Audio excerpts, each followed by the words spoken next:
These people had one thing in common. They knew they had it in themselves. They knew they could be something beyond where they were. They were willing to put their time, their energies to better themselves. What you really could do with more skills, it's just remarkable. So I would like to just tell you a couple of short stories, and we'll draw maybe a couple of lessons from them. I would like to tell you of two women that each sold a business to Berkshire Hathaway, to me actually, for many, many, many millions of dollars. Both of them started with $2,500. By a coincidence, it was the exact same amount. It was everything they had in the world. And one of them was a woman who landed in Seattle in 1917, couldn't speak a word of English, had a tag around her neck. The tag said Fort Dodge, Iowa. The Red Cross got her to Fort Dodge, where she was reunited with her husband who had come to the country a couple of years earlier. And she lived in Fort Dodge for 2 years. And as she put it, she felt like a dummy.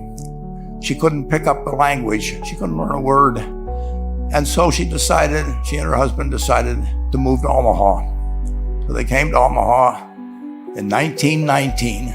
And there she found a small colony of Russian Jews, so she started feeling more at home.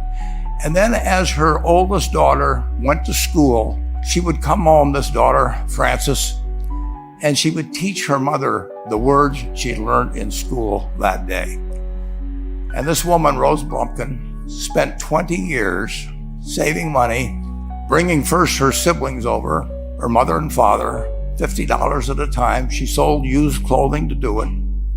She had 4 children during this period, and by 1937, after 20 years, she'd saved $2,500. She went to Chicago, and she bought what she could of furniture. Her dream had always been to open a furniture store. And this woman who had never gone to school one day in her life, with $2,500, but with the same spirit that the people in this room had about having a dream and working to accomplish that dream, she built a business which she sold to me in 1983 for $60 million approximately, and which did $1.5 billion worth of business last year. The 4th generation is working in that business. This woman, Rose Blumpkin, she worked for me until she was 103. And then she retired, and she died the next year, which is a lesson to all of Berkshire's managers that premature retirement, you can't tell what's going to happen. But Mrs. B, with her $2,500, one further fact about her, she could not read or write. And she went into a furniture business, and she didn't bring anything unique in furniture, but she brought a determination to succeed. She knew she could outwork anyone else. She knew she cared about her customers. She worked at very low gross margins, but she built this incredible business. And I saw one other woman who did a similar thing with $2,500. I paid her hundreds of millions of dollars for her business. So I decided to go to the source and get these people before, I don't want you guys coming around to me asking me hundreds of millions of dollars. I'd like to join in with you much earlier. So I've followed this group, and today I'd like to tell you about one other small business person. This person, I went to buy his business from him, and he turned me down, which was very wise. But this was a fellow who was born about 8 years before I was. He was born in 1922. We'll call him Jack, lived in the Midwest. He was a pretty good athlete, didn't like school much. And I'm going to tell you one thing early in the story. Maybe you can figure out who the guy was.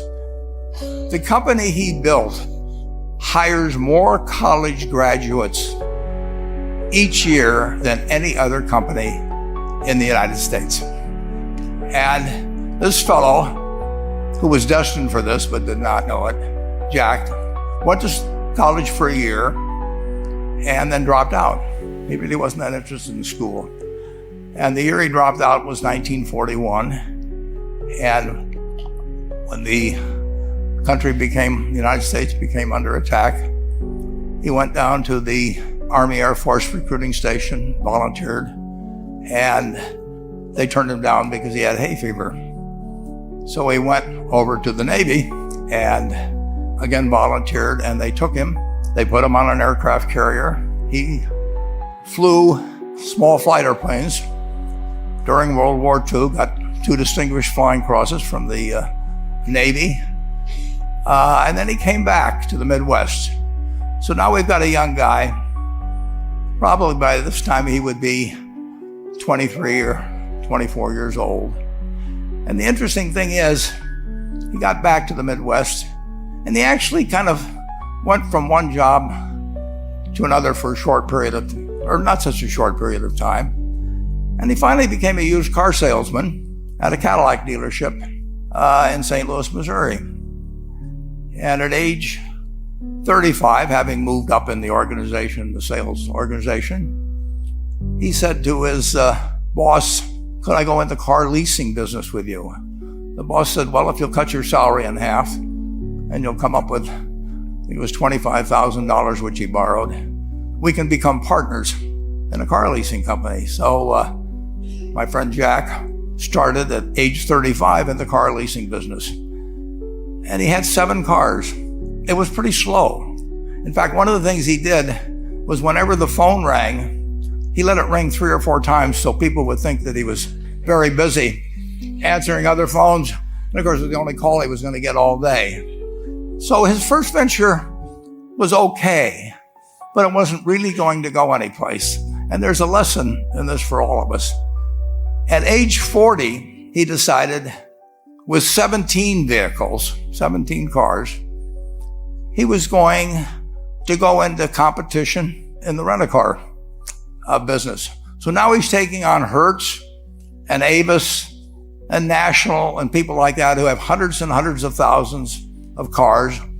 And he's got 17 cars, and his cars aren't any different than theirs. I mean, he's buying them from General Motors or Ford or Chrysler. And he can't get the airport locations. Those companies have them all sold up. But he was determined that he would basically offer the customer, can't offer him a different car, but he can offer them friendlier service than they've ever seen. And so he started a company. He named it after the battleship that he'd flown from in the Pacific, which was the USS Enterprise. And he died about a year and a half ago.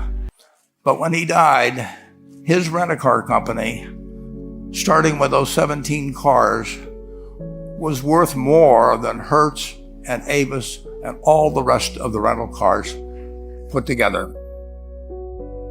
The man's name was Jack Taylor, and his son, Andy Taylor, is a good friend of mine, runs the business now. A grandchild is in the business. There'll probably be a 4th generation along the line. So this man in the United States, he didn't invent artificial intelligence. He didn't do anything that, just like Mrs. B selling furniture, I mean, that any one of us could have entered those businesses. But he lived by the creed, basically, of delighting his customers and working with people and establishing the relationship with them so that they in turn would want to delight the customers. He couldn't go out there and take care of every rental car possibility, but he learned how to project himself and his attitude toward his fellow man and his desire, to make a friend out of every customer. He managed to take very ordinary cars and turn them into this extraordinary business from virtually nothing. And it illustrates several points. One is, you don't necessarily get it right exactly right the first time. I mean, the car leasing business, basically you were competing on the cost of money to finance cars. And it's very hard to delight a customer when you just give them the car and tell them to send you a monthly check for 5 years and you'll be back at that time. So his talents were being wasted basically in that business. But at the age of 40, with all of that experience behind him, he found the golden key.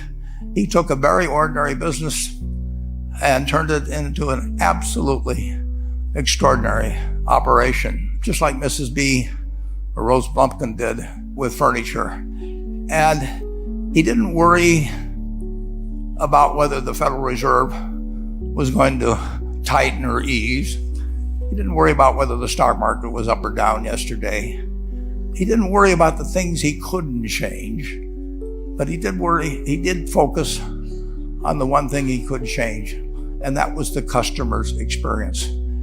And I have seen the one that got away, Enterprise. I went down to Florida and tried to talk him into selling to Berkshire, and he was smart enough not to do it. Probably the value of the company has quadrupled since I made that visit.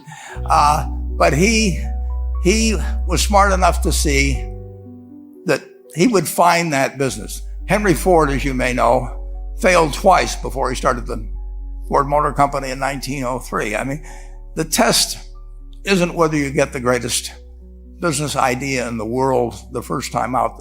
The test is whether you keep learning as you go along what your strengths are and what you can do for your customers, what you can bring especially to the party. And to do that, you need the education that I know you've received through 10,000 small businesses, but you need a genuine desire day in, day out to delight the customer. I've never seen a business, and I've seen a lot of businesses, but I've never seen one that delights the customer that doesn't succeed. I mean, what you want is that customer the next day when they think, do I want to rent a car or do I want to buy some furniture? What goes through their mind?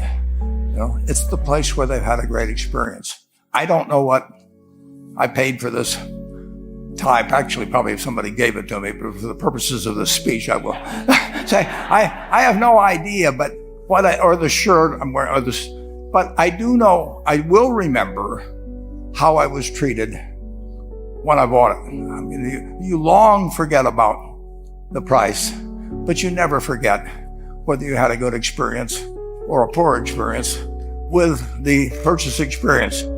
And you'll have a hard time finding a person that's had a wonderful experience, a delighted experience in purchasing anything that isn't going to come back. And similarly, if the memory is of rudeness, indifference, whatever it may be, they're never going to come back. And as a small business owner, and as you grow, you have to not only be able to project that interest in people's well-being, in delighting them yourself, but you have to do it through other people.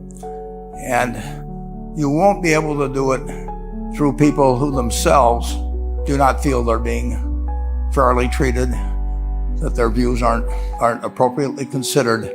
So you really do have to learn to multiply yourself through other people. And I advise the young people to come to Omaha. We have a number of classes. The key is to, certainly in terms of your personal life, the most important decision you'll make is the spouse that most of you will likely have.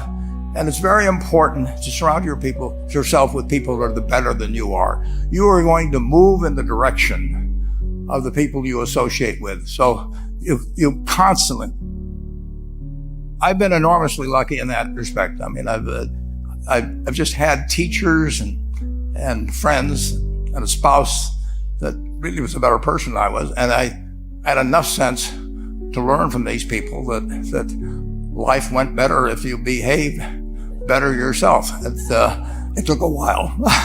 So I advise you to seek out, as your partner in business, your partner in life, whatever it may be, look for the people that actually are examples to you rather than somebody that you think you need to straighten out yourself.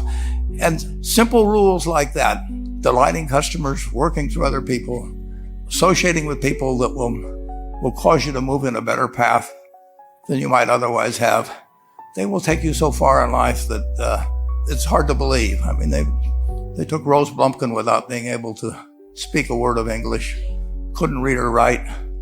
And they took her to what is now a $1.5 billion business. And incidentally, there's been no money put in it since the $2,500. That's been the total capital paid into the Nebraska Furniture Mart. And I think if you looked at Enterprise, I don't know their books the same way, but my guess is that very little equity capital has been added to Enterprise over the years. The business built on itself. So I want to tell you, I admire this group enormously. When I met Dr. Mello's class on September 22nd, 8 years ago, I was thrilled. And I admire people that are doing what you have done. Working hard at your job at the same time, you took on an added, really, lot of hard work to further your skills. 99% graduate. I mean, that's a mind-blowing statistic. And I'm looking at 2,200 people here who I admire. I'm cheering for you, and I can tell you the best is yet to come.